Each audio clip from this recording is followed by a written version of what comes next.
கடந்த 10 ஆண்டுகளாக பாஜகவின் நரேந்திர மோடி ஆட்சியில் அரசியலமைப்பு சட்டத்தை சிதைத்து தனக்கான சட்டமாக பாஜக ஆர்எஸ்எஸ்ஸின் சட்டமாக தொடர்ந்து மாற்றி வருகிறார்கள். தேர்தல் ஆணையரை நியமிப்பதாக இருந்தாலும் சரி, பண மதிப்பீட்டு கொள்கை இருந்தாலும் சரி,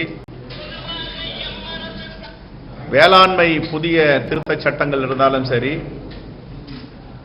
எல்லோருக்கும் பாதகமாக சர்வதிகார முறையில் 10 ஆண்டுகளாக ஆட்சி செய்தார் மோடி. தற்போது எல்லாவற்றையும் மிஞ்சும் விதமாக போஸ்டல் வாக்குகளை, தபால் வாக்குகளை கடைசியாக எண்ண வேண்டும் என்று உத்தரவிட்டிருக்கிறார்கள். நாங்கள் 2021ஆம் ஆண்டு தேர்தலில் நின்றபோது கூட தபால் வாக்குகளை காலையில முதலில் எண்ண தொடங்கி விடுவார்கள். அதை அறிவித்த பிறகுதான் மிஷின் இவிஎம்மில் உள்ள வாக்குகளை எண்ணுவார்கள். ஆனால் இப்பொழுது மோடியுடைய ஆட்சியில் தேர்தல் ஆணையம் அவர்களுடைய கைப்பாவையாக இருந்து கொண்டு தபால் வாக்குகளை கடைசி ரவுண்டு முடிந்தவுடன் எண்ண வேண்டும் என்று முடிவெடுத்ததாக செய்திகள் வந்து கொண்டிருக்கின்றன. இதை வன்மையாக கண்டிக்கிறோம். இது தேசத்திற்கு விரோதமான செயல். ஏற்கனவே இன்றைய பேரவை தலைவர் மாண்புமிகு திரு அப்பாவு அவர்கள் தேர்தலில் என்ன நடந்தது என்று தெரியும். அதே போன்று இந்தியா முழுவதும் 10,000 15,000 வாக்குகள் எங்கெங்கெல்லாம் வித்தியாசம் இருக்கிறதோ அதை மாற்றி அறிவிப்பதற்கான திட்டத்தை பாஜக முன்னெடுத்திருக்கிறது. இதிலையாவது தேர்தல் ஆணையம் கும்பகர்ணன் போல் தூங்காமல் வீழ்த்து கொண்டு மக்கள் பிரதிநிதித்துவ சட்டத்தை நிலைநிறுத்த வேண்டும் என்பதை நாங்கள் காங்கிரஸ் பேரியக்கத்தின் சார்பாக கேட்டுக்கொள்கிறோம்.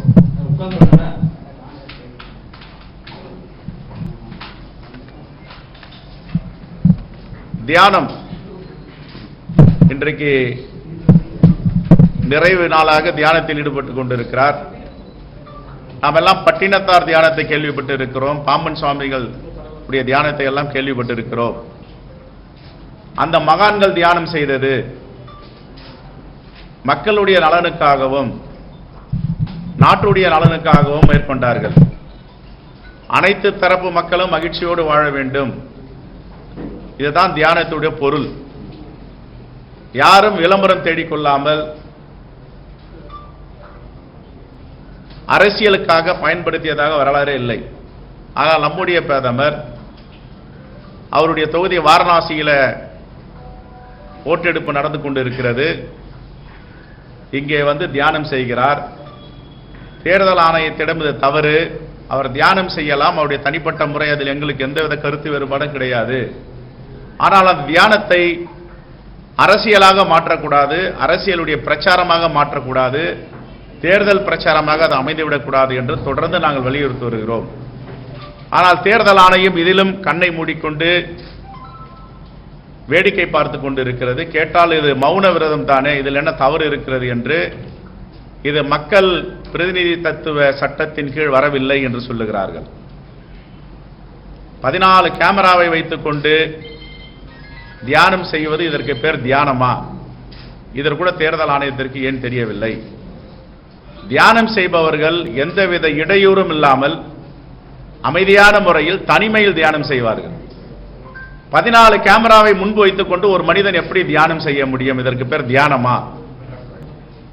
இது தேர்தல் அரசியலுக்காக மேற்கொண்டிருக்கின்ற தியானம்.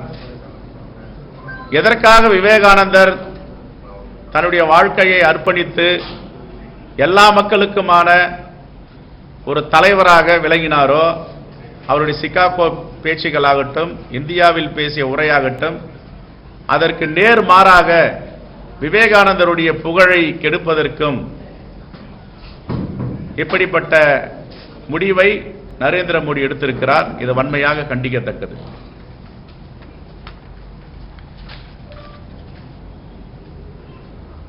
திரு பாலம்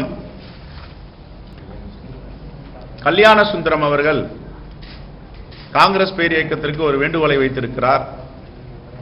முத்தமிழறிஞர் கலைஞர் பெயரில் இந்த நூற்றாண்டில் கட்டப்பட்ட நூலகங்களில் முழுவதுமாக கணினிமயமாக்கப்பட வேண்டும் என்று அவருடைய கடிதத்தை நாங்கள் முதலமைச்சருக்கு இன்று பரிந்துரை செய்ய இருக்கிறோம். ஏற்கனவே 45 ஆண்டுகள் நூலகத்தில் அவர் பணியாற்றியிருக்கிறார்.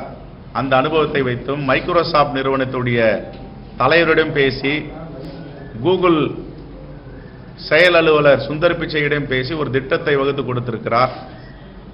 இந்த நூற்றாண்டு விழா முடியும் பொழுது முத்தமிழறிஞர் கலைஞருக்கு சிறப்பு சேர்க்கும் விதமாக இந்த நூலகங்களை முழுவதுமாக கணினிமயமாக்கப்பட வேண்டும் என்ற பாலம் கல்யாண சுந்தர வேண்டுகோளை காங்கிரஸ் பேரியக்கம் என்று பரிந்துரை செய்ய இருக்கிறது.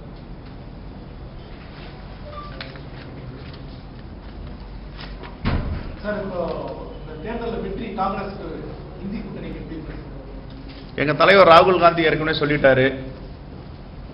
அவர் முன்மொழிந்ததை நாங்கள் வழிமொழிகிறோம். மிகப்பெரிய அளவில் யாரும் எதிர்பார்க்காத அளவிற்கு இந்தியா கூட்டணி வெற்றி பெற இருக்கிறது.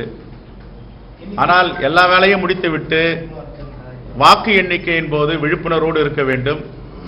குறிப்பாக 17C அந்த படிவத்தை கவனமாக பார்க்க வேண்டும். 17C படிவமும் விவிபேடில் எழுதப்பட்ட அந்த எழுத்துக்களும் இவிஎம் இயந்திரத்தில் உள்ள எழுத்துக்களும் ஒரே மாதிரியாக இருக்க வேண்டும். எத்தனை வாக்குகள் பதிவாகி இருக்கிறது என்று 17Cயில் இருக்கிறதோ அது விவிபேடிலும் இருக்க வேண்டும், இவிஎம் இயந்திரத்திலும் இருக்க வேண்டும். இதை எங்களுடைய வாக்குச்சாவடி முகவர்கள் உன்னிப்பாக கவனமாக இருக்க வேண்டும். இவ்வளவு நாள் உழைத்த உழைப்பு, இந்த 10 ஆண்டுகள் போராட்டம், ஜனநாயகத்தை மீட்டெடுப்பதற்கான போராட்டம் வெற்றி பெறும் பொழுது 24 மணி நேரமும் வாக்கு எண்ணிக்கை என்று காங்கிரஸ் பேரியக்கத்தை சார்ந்த தோழமை கட்சிகளை சார்ந்த வாக்குச்சாவடி முகவர்கள் கண்ணும் கருத்தமாக இந்த தேசத்தை பாதுகாப்பதற்கும் இந்திய அரசியலமைப்பு சட்டத்தை பாதுகாப்பதற்கும் விழிப்போடு இருக்க வேண்டும் என்பதுதான் எங்களுடைய கோரிக்கை. இந்தியா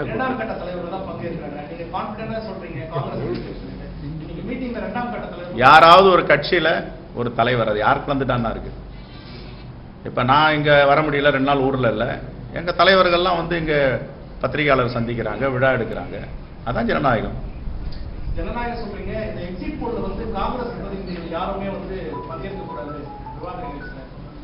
ஏன் தவிர்க்கிறீங்க? வெற்றி வாய்ப்பு உங்களுக்கு பிரகாசம் சொல்றீங்க. தவிர்க்கிறதுக்கு உண்டான காரணம் அது ஒரு கட்சிக்கு ஒரு கொள்கை, ஒரு முடிவுங்க. அதில் யாரை நான் தலைய முடியும், யாரை நான் கேட்க முடியும்? உங்களுடைய வெற்றியை கொண்டாட வேண்டியது தொலைக்காட்சியில் கடமை இருக்கு இல்லையா? கரெக்ட். வெற்றி பிரகாசம் அதான் அதை கொண்டாடுறது ஆணவமா இருக்கக்கூடாது. பாஜக மாதிரி அடக்கமா இருக்கணும். நாங்க அடக்கமா இருக்கோம். மகிழ்ச்சி கூட சொன்னாங்க. இல்லை, அடக்கமா இருக்கணும். ரைட். நெக்ஸ்ட். கவுன்சிலர் வந்து குப்பை அகற்றலன்னு சொல்லிட்டு கவுன்சிலரோட கணவனை சேர்ந்த காங்கிரஸ் கவுன்சிலர் அது சட்டப்பிரகாரம் நடவடிக்கை எடுக்கட்டும். நான் காலையிலேயே கேட்டாங்க, யாரா இருந்தா சார் தவறு செஞ்சா தவறு தான், நடவடிக்கை எடுக்கட்டும்.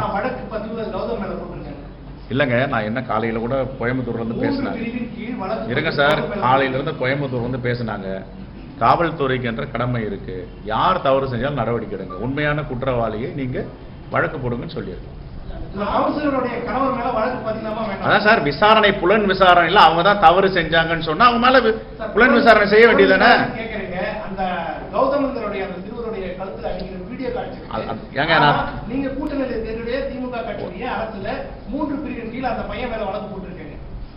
காலையில இதை கேட்டாங்க சார். நீங்க கேட்ட கேள்விக்கு மேல நிறைய கேள்வி கேட்டாங்க.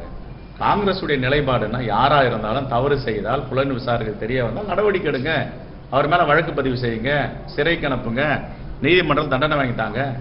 நாங்க என்ன குற்றவாளிகளை காப்பாற்றணும் சொல்லிட்டு இருக்கோம்? அப்படிலாம் கிடையாது. நடவடிக்கை எடுக்க சொல்லியிருக்கோம் சார். நீங்களும் சொல்லுங்க, ஓங்கி இங்க பேசுறத இன்னும் சவுண்டா பேசுங்க, வெளியில போயிட்டு நடவடிக்கை எடுங்க. சரி, அதுக்கு மேல உயர் நீதிமன்றம் இருக்கு, உச்ச நீதிமன்றம் இருக்கு. நீதிமன்றம் வேடிக்கை பார்க்குமா? தானாக முன் வந்து எடுக்கிறாங்களா? ஒரு பத்திரிகையை படிச்சுட்டு வந்து இந்த வழக்கை தாமாக முன் வந்து எடுக்கிறோம் நீதிமன்றம் சொல்லுது இல்ல, அது மாதிரி எடுக்கட்டும். நான் போலீஸ் அதிகாரி இல்ல சார், நான் எப்படி புலன் விசாரணையில போய் இறங்க முடியும்? காவல் அட என்னங்க நீங்க, காவல்துறை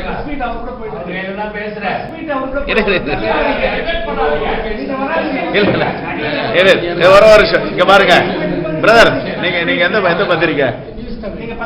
நியூஸ் தமிழ். நான் சொல்றேன்,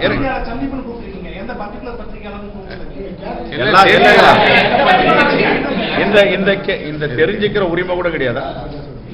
இல்ல சார், நீங்க எந்த பத்தி இப்போ நீங்க கேட்கறது இருங்க, நீங்க ஒரு நிமிஷம், நீங்க என்ன இரிட்டேட் பண்ணாலும் நீங்க ஒரு நிமிஷம் சார், என்ன பேச விட மாட்டீங்களே, நான் பேசணும்ல, நீங்க இவ்வளவு கேள்வி கேட்டீங்களே, ஒரே நிமிஷம் இவ்வளவு கேள்வி கேட்டீங்கல்ல, நானும் எனக்கு உரிமை இருக்குல்ல பேசுறதுக்கு, நான் தானே கூப்பிட்டுருக்கேன் உங்களை, என்ன ஏன் பேச விட மாட்டேன்றீங்க? இல்லையே, பேச விடலையே, நீங்க எங்கெங்கயோ பேசிட்டு இருக்கீங்களே, என்கிட்ட பேச சார், பிரஸ் மீட் நடத்துறது நானு, நீங்க நேரம் என்கிட்ட பேசுங்க. இருங்க, இங்க பாருங்க, ஒரே நிமிஷம், நாங்க பத்திரிகையாளர்லாம் ரொம்ப கண்ணியமா நடத்துறோம், காங்கிரஸ்காரர் பாஜக மாதிரிலாம் கிடையாது. நீங்க என்ன கேள்வி வேணாலும் கேளுங்க, பதில் சொல்றேன், பிரச்சனையே இல்லை. நான் என்ன சொன்னேன், காலையிலேயே கோயம்புத்தூர் பத்திரிகையாளர்கள் கேட்டாங்க, நான் என்ன சொன்னேன்னா, யார் தப்பு செஞ்சிருந்தாலும் காவல்துறை புலன் விசாரணையில குற்றவாளி என்று நிரூபிக்கப்பட்டால், கண்டறிந்தால் வழக்கு பதிவு செஞ்சு சிறையில் அடிங்க, நீதிமன்றம் தண்டனை வாங்கி தரங்கன்னு சொல்லியிருக்கேன். இதுக்கு மேல என்ன சொல்ல முடியும்? திருப்பி இதையே கேட்கறீங்களா? சின்ன ஒரு கேள்வி இருக்கு சார் கிட்ட, கௌதம் தப்பு பண்ணாரா? எனக்கு யாருன்னு தெரியல சார். ஒரு நிமிஷம் ஒரே நிமிஷம், நான் இன்ஸ்பெக்டர் ஆஃப் போலீஸ்ல சார், ஸ்டேஷன் ஆபீசர் இல்ல, நானு காவல்துறை நடவடிக்கை எடுக்கணும்னு சொல்றேன். நான் இப்ப யாங்க அவர் தப்பு செஞ்சாரு இவர் தப்பு செய்யல சொல்லியே, யார் தவறு செஞ்சாலும் நடவடிக்கை எடுங்கன்னு சொல்றோம். அதை நான் கேட்கிறேன், இப்பதானே சொல்றீங்க, என் கவனத்துக்கு கொண்டு வந்திருக்கீங்க, நான் பேசுறேன், எஸ்பி கிட்ட பேசுறேன், அதுக்கு என்னங்க நடந்துச்சு, இது மாதிரி தவறா போடுறீங்கன்னா உண்மையான குற்றவாளி அடையாளம் காணுன்னு சொல்லுவோம். சரி, ஓகே, வெரி குட், அருமையான கேள்வி, ரைட், வாழ்த்துக்கள். அடுத்தது, ரைட், தேங்க்யூ, ரைட்.